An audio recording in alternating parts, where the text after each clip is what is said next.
Il s'agit d'un patient de 64 ans qui présente une double sténose de la vertébrale ostiale, à la fois gauche et droite.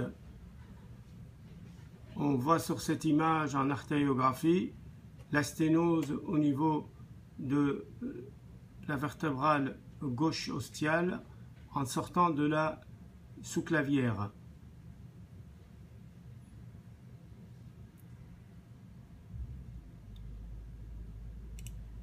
Voilà l'image à l'arrêt au niveau de cette artère.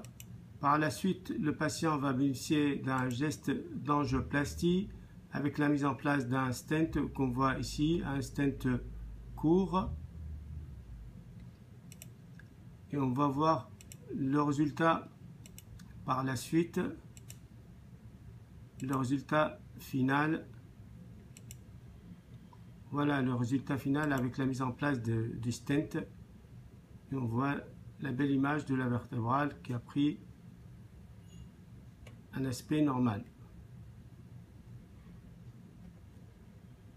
Chez ce patient qui a bénéficié d'une angioplastie de la vertébrale droite ostiale, on voit au contrôle écho-doppler, à cette image en écho bidimensionnel, le stent bien déployé dans la partie ostiale de la vertébrale droite et qui déborde au niveau de la sous-clavière droite. On voit ici la sous-clavière droite en coupe petit axe et là le départ du stent.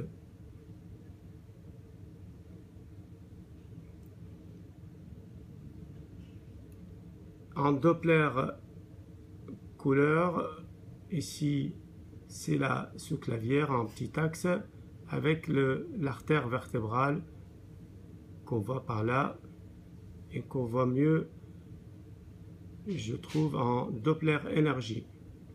Voilà, la sous-clavière, la vertébrale droite avec le stent à l'intérieur. Et là, c'est le flux Doppler pulsé, bien modulé au niveau de l'artère vertébrale droite.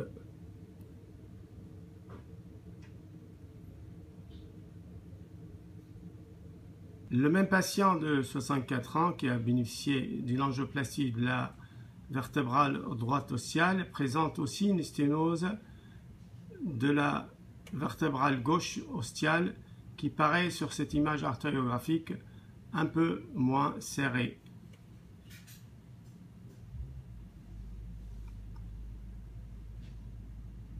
On va voir l'image comme ça à l'arrêt, on voit la sténose ostiale à ce niveau. Il va bénéficier donc d'un geste d'angioplastie. Là, on voit déjà le positionnement du stent, un stent court qui va déborder au niveau de la sous-clavière gauche. Voilà, on voit le résultat avec le flux qui sort de la sous-clavière vers la vertébrale qui est assez tortueuse et on voit bien le stent ici. Voilà l'image à l'arrêt de résultat final en artériographie de l'angioplastie de cette vertébrale gauche ostiale. Le contrôle écho-doppler de l'autre côté gauche donc nous montre ici le stent déployé au niveau de la partie proximale ostiale de la vertébrale gauche et qui déborde de façon importante au niveau de la sous-clavière gauche qu'on voit ici en petit axe. Voilà, on voit très bien le stent.